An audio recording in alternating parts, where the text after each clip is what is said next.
You ever notice when someone's doing a single arm shoulder press overhead that they tend to turn their trunk to the opposite direction?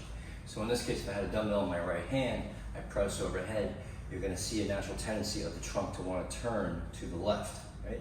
Well, when we do a press overhead, there's a patterning of pronation or turning in or an internal rotation, which is a compressive patterning because we're trying to create force, as opposed to the supination pattern or an external rotation, or turning out, which is more of an expansive, absorbing type of forces pattern.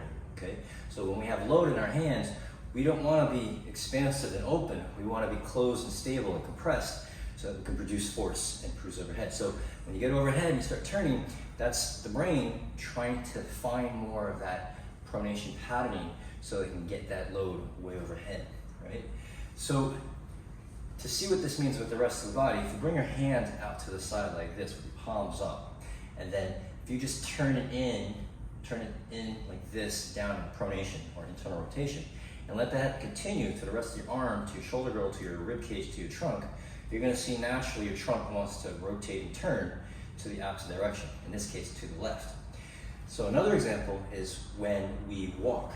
Naturally when we walk, when one arm goes forward, the opposite arm also goes forward, there's a rotation in our arms where the front arm has a tendency to externally rotate or turn out or supinate, and the back arm tends to pronate or turn in into the pronation compressive type of pattern.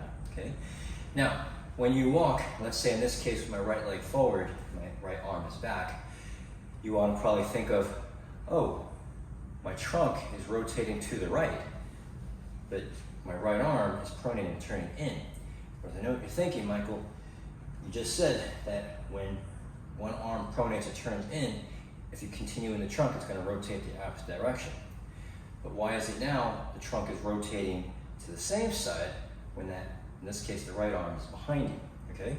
Well, that's most likely because when our arms swing when we walk, and it's more evident when we build up speed, like we're fast walking and running, is that think of the arms as like a bookend of what's going on more proximally in our trunk and our pelvis. So it's countering the rotation that's going on over there. So it's checking it, okay? So just imagine those people that don't have any arm swing when they walk, right? How they're literally trying to compress and splint, and they're just not having a lot of rotation. So this is good to understand because you start to see how rotation is very important in our body, especially when you want to lift heavy weight, you want to play sports, and just move more freely in general.